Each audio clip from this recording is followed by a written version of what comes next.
Hello ఆగరా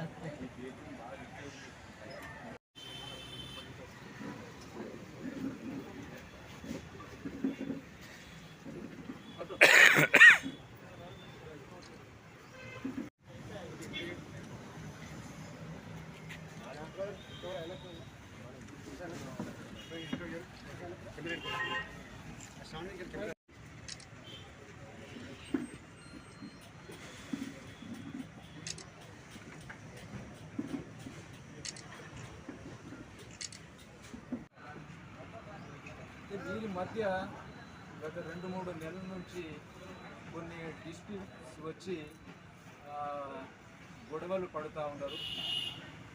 ఆ గొడవల క్రమంలోనే ఈ మృతుడైనటువంటి దిల్ఖుష్ కుమార్, అదేవిధంగా దూలార్ చంద్ర కుమార్, ఈ బానోత్ నగేష్ వైఫ్ను మరి వాళ్ళు కొన్ని కామెంట్స్ చేసినట్టుగా ఆ విషయంలో వీళ్ళు గొడవ పడడం జరిగింది.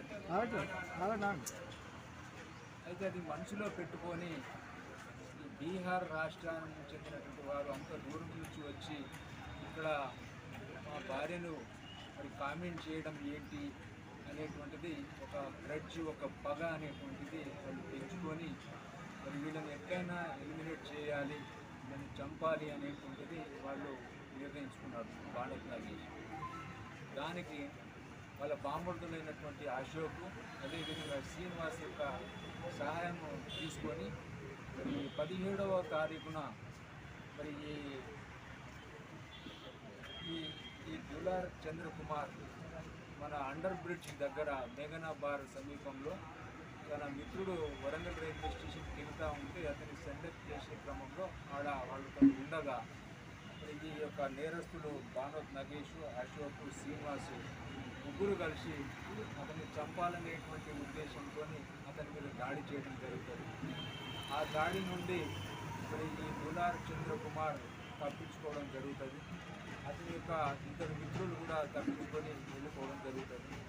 తప్పించుకొని పోయిన తర్వాత ఈ ముగ్గురు నేరస్తులు మరి వీళ్ళు ఉండేటువంటి రూమ్ ఏదైతే ఉందో పుట్నాల మిల్లు ఎస్ఆర్ఆర్ తోట సమీపంలో అక్కడికి వెళ్తారు.